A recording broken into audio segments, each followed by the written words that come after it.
Yeah. Harley Brown. You can look at me. You don't have to look at the camera. Hell, I'd rather look at you. You're very appealing, Really? than that goddamn thing. Go ahead. Okay. Yeah. So when did you announce, or when did you start running for president? What is that process like, actually? Huh? What is that process like, running for president? How do you? Well, there's the fun part of it, which is operations. Kissing babies, pressing flesh, passing out cigars, telling jokes. Meeting people. That's the fun. And then there's the, can I say this? Then there's the bullshit part that I got my lawyers and my accountants and all that, to deal with the friggin' federal government. Now, I'm retired military. I know all about the bureaucracy. But this is a separate portion of the feds we got to deal with called the FEC, the Federal Elections Commission. And they're like the ocean, okay? It's not your friend, it's not really your enemy, but it can kill you. So what you got to do is take precautions. When they do after we hit the threshold of $5,000 of donations or expenditures, then we're on their radar scope, and they got all these reporting laws and stuff. But the FEC doesn't bother me. And there's nothing against you guys. It's those liberal poisonous snakes in the media that are going to be scrutinizing my campaign. And if I'm even accused of misappropriation of campaign funds, that's like being accused of child molestation. I mean, you'll get crucified, even if you're innocent, in the court of public opinion. And I'm running for president, and that court of public opinion is brutal. They never heard of innocent until proven guilty. So we're going to be squeaky clean. And I got some extremely, thank God, I got accountants to cover my assets. And that's, we got it all set up to, those guys make the reports, and my campaign treasurer and all that stuff, Okay. Why did you decide to run? Wasn't my idea. Whose was it? God's. I was a company commander, the youngest company commander in the U.S. Navy Seabees, the Mud Marines, the Naval Construction Forces.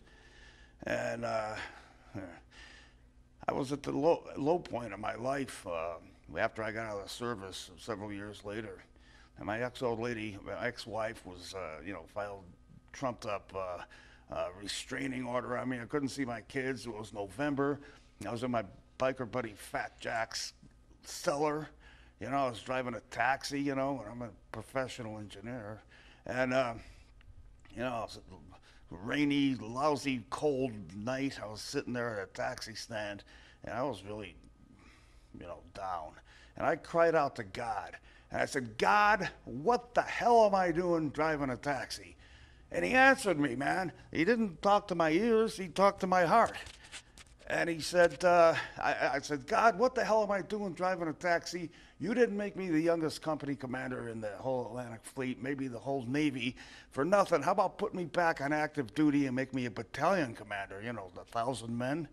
That would be the epitome of my aspirations in life. He told me, he talked to my heart again. He said, no, son, I've got a much higher rank for you. And being an Irishman and being pissed off and everything, I said, well, then what? Secretary of War in charge of all the planes and ships and tanks and troops? He said, no, son, I'm going to make you the commander-in-chief. And I said, wow. And then I realized, holy crap. That's the president of the United States. What the hell do I know about politics and protocol and the economy and all that stuff? And besides that, Father, you give the likes of me, make all that firepower, I'm just going to have to take over the whole goddamn world, because that's all those sphincter muscles can understand. The answer comes back, I know what I'm doing, son. Whoa! I mean, my morale went from like negative 500, boom, right off the scale. And being the type AA plus personality I am, real gung-ho, next day I went out and I got the presidential seal tattooed to my arm right here. Now, if I had bigger shoulders, I had the 50 stars around there, and maybe I just thought about a gimmick for my fundraising. One of the 50 stars, go ahead and ink it in on the president for 50 grand or whatever. No, I'm not going to do that. But anyhow, I started running for president right then and there. And Fat Jack's old lady was saying to him, "Get that lunatic out of my cellar. He's starting a presidential campaign. I'm getting all these calls from the media and this stuff." You know, but I said, I don't care. And everybody, from my ex-wife to all my friends and all my acquaintances, you know, thought Brown, you went out off the deep end this time. And I said, screw you. I got a promise from God, you know. So for 3 years, I campaigned for president, and I earned the illustrious title of the psycho biker from hell. And then one day, out of the clear blue, Bishop Tamabungu out of Africa, of Kenya, comes up to me and he says, "I am a prophet of the Most High God, and I am here to inform you that what he told you 3 years ago was in fact true. You are going to be the president in 20 years. And I said, "Yeah, man, well, I got the credibility of Chicken Little right now. You know, the sky is falling. How about putting that in writing? Would you mind?" No problem. We got his stationery out. He wrote it up, and I could say to all my detractors, show them the paper and say, "Nah, nah, nah, nah, nah, nah, I'm going to be president." Harley, what do you think your chances are? Well, I got secret weapons, and I got an unconditional promise from God, so I would say it's a certainty. And I can talk about my secret, I think I can talk about my secret weapon. But Proverbs 6:2 says, "We are snared by the words of our mouth." And so, you know how lawyers are. They tell you, don't say anything, shut the hell up. And, you know, well, I found out from Sam Metler, the CEO of Mad Jack Entertainment down there in Hollywood, who did Intervention, got Emmy Awards, big producer. He says, "Harley, don't say anything about the damn TV show. Just tell everybody that we're exploring the possibility, you know," and that's not really my style. I like to let my colors fly, but I'm taking my lawyer's advice and not really saying stuff like, you know, I'm going to have a TV show, so I won't say it. And they came up for the sizzle reel over the weekend, so I'm not going to say that. So I can't mention that. Well, I'll give you Sam's number. Can I say there's a possibility of a TV show? I tell them what.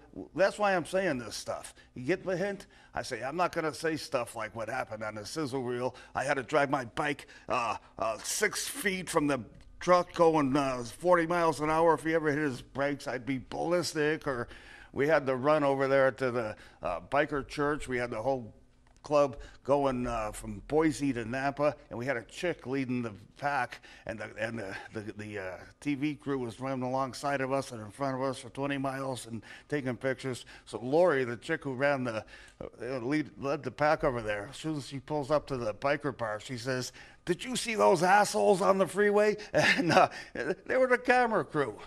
So I would say to you, you get the hint? I'm telling you what happened, and I'm saying I don't want to say it. Yeah, I get it. But I'll give you Sam's phone number. You can talk to him. But it's the cat's out of the bag. Boise Weekly did a big thing on it, and it's gonna fly. Sorry. Go ahead. So how are you gonna, make a difference if you become president? Well, first of all, all right, I'm an engineer, okay? And when your car isn't working right, what's the first document you read? The owner's manual, right? Well, everybody knows the country is screwed up like Hogan's goat right now. Let's go back to look at the owner's manual, i.e. the Constitution, that everybody from the dog catcher to the president is sworn to defend. And where the hell does it say in the Constitution we got to have a Department of Labor? And where does it say Department of Energy and the Department of Education and this and that and the other? It's unconstitutional. No wonder we're $17 trillion in debt. If the country was a Volkswagen Beetle, it's taking a load that'd crush a 20-ton dump truck. And it's doing everything. Student loans. I got a house with Veterans Administration, so I'm taking advantage of it too, but they're really not supposed to be doing stuff like that. Okay, if you look hard, so my staff is going to take we got a big blue book, the United States Government Manual. It's got everybody in there, and we're going to see what the hell they're going to do. I mean, what their mission is, and bounce it off the Constitution. And if it ain't in the Constitution, we want to expunge it from existence. That's my idealistic goal. And the Constitution was established as a creation, the country, the Constitution was a creation of we the people and the several states. And the specific delegated powers enumerated to the Constitution, and the feds are only supposed to do that. The rest of it under the 10th Amendment is left to the states and the people. But the feds have just, like wildfire, just expanded way out of control. It's like a runaway truck. And my job is to throw out the anchor and stop it dead in its tracks. It's like a bunch of wild lions that got out of their cages and they're consuming everything. I'm going to get the lions back in their cage, and not with like a tight pants, chair and whip. I'm going to use napalm on them, man, flamethrowers. I don't want to kill the lions. I just want to get them back in the cage where the hell they belong and then weld the doors shut. And I'm a Constitution man to the core. Okay. That's the internal process. Okay, anything else besides that? Well, foreign policy, okay. Anybody who screws around with the United States are going to wonder what the hell fell on them. I don't want to go ahead and announce my military strategy like Obama to the world. Like I say, ninjas, like hell, B-52s. You never send a Marine when you can send a bullet, and you always send the biggest bullet you got. Hiroshima was the quintessential example of that. All the Japanese were sharpening their samurai swords, going to fight to the death. A million American War Department casualties. My dad was, if he was probably going to die, and me de facto. But we dropped those atom bombs on him, and it was, so Yankee, we surrender. Yeah. So, question, so you started this campaign a while ago. When did you announce? Well, I first started running for president way back when I got the word, okay? Okay. But then I figured I needed some practice. So I've run for about 8 offices, Congress and Senate and governor. That's all foreplay. And when I got a call from Sam Metler, there, the CEO of Madjack, he says, Harley, what's it going to take for you to be governor? I said, it's going to take a miracle because I shot my wad in the Republican primary, and then the best I can do is, a write-in. But, since you're calling me, I just turned 60 years old. I ain't getting much younger. And if you're going to be on my flank with this TV show, I'll go into the primary target. And he got all excited. Oh, boy, Harley, we'd like to follow you around. Okay? And, we politicians crave publicity like your proverbial alcoholic craves his next drink. And this is like somebody giving me my own liquor store. I mean, you don't know what a soundbite costs? $20 or $30 for 30 seconds. And I'm going to have my own TV show.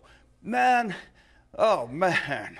It's like this. It's like I'm a company commander in the Marines, landing in my landing force of 250 men on a beach defended by 2 army groups, the Democrats and the Republican Party, okay, millions of men.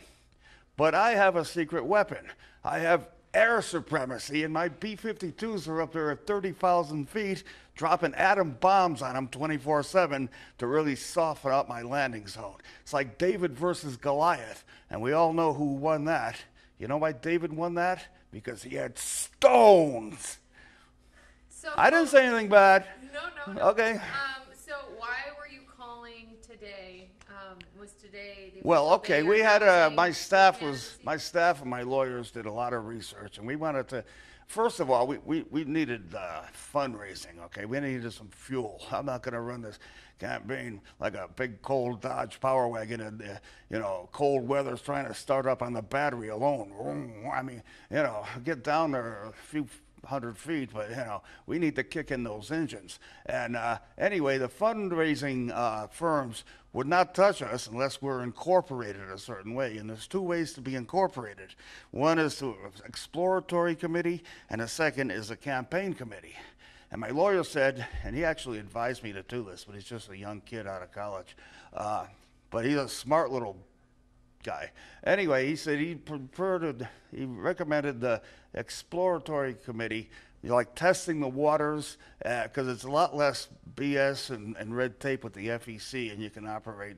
But you know, my conscience wouldn't allow me to do that because we're doing a lot more than exploring the waters. We're throttled up to the max, man, full afterburner takeoff, and we're going out campaigning and this and that, and my conscience would not allow me in honor to call it an exploratory committee. A lot of politicians do, but you know, politicians. The thing is, we're going in to the target with the full-blown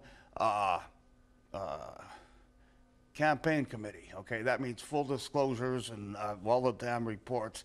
So I figured, what the hell, if we're paying for this, might as well get our money's worth, and we let our colors fly as of today, and I'm announcing to the world I'm a candidate for president of the United States. And that's why I called you. I like Channel 2. You guys have helped me in the past. You're not sphincter muscles like Channel 7. The snobs wouldn't let me on their debate. And Butch Otter said, well, I'm not going. I must have had a schedule conflict. Good old Butch. You know, and he would let me and Walt Bates on Channel 7. He said, I'm not going to go unless those guys are invited. So thank you, Butch Otter, for starting this thing. It's all your fault, man. No. And he's got a wonderful wife, too. Did you ever meet Lori, the First Lady? She's a just wonderful, wonderful lady. Okay. So are you going for Republican, Democrat? No. What? I had Sam Metler send me all the information, you know, how to be president of the United States. And 2/3 of that was the primary, okay? I'm going to do an end run around all that BS, and I'm going right into the target for 2 reasons. One, I might not win the primary. And 2, as an Irishman, I want to fight him all the way into the target. And fighting an Irishman is like mud wrestling a pig. You both get filthy, but the pig loves it. And I want to give the people an opportunity, instead of a Democrat or a Republican, a real American, and I'm appealing to the working class guys and, you know, the loggers and fishermen and welders and carpenters and truckers, the guys who think politics is just for a bunch of... So independent? Not even an independent party, just as a citizen, an American citizen, veteran, running for the highest office. So you're not declaring a party? No. I know how to party, baby. Don't get me wrong. I mean, we could go all night. But, yeah, I'm going in as an independent American and give the people an opportunity to vote for somebody who's going to get something done. And the CVs, you know, the Naval Construction Forces, the difficult we do immediately, the impossible may take just a little while longer, can do. Okay, how are you campaigning? Do you have you must have a following already. Oh, yeah, the Some bikers. Yeah, I got the donors. Bombers Motorcycle Club I'm the president of. And also, you know, all the biker clubs, hopefully get the Confederation of Clubs. My assistant, my campaign manager, the vice president of the Bombers, Kelly Bartholomew, is doing all the touch and base with them. And we got to wean him off his job at the locomotive factory so he can start coming over and work full time for me. That's what we need money for. And these lawyers don't come cheap. And my IT guy, you know, they've been, I got a great staff, and they've all been indulgent to their temporarily impoverished presidential candidate. And we're rocking and rolling. As soon as we get this corporation set up, then we're going to kick in the fundraising firms and start getting some positive cash flow. I mean, I've been funding this thing out of my own assets. And, you know, my family needs stuff like, you know, food and clothing and necessities, you know, beer and, you know, Harley Davidson parts. And, you know, all that stuff's been, you know, strained. Yeah. Okay. So I guess that's kind of all I have. Okay, Anything else Chelsea. to add? Yeah. Hey, if you want any information about Sam, I'm ready to tell you everything about the TV show. But you got to Yeah, check with I my, understand. quote, lawyer. This is my first time in the roll in the hay with this guy.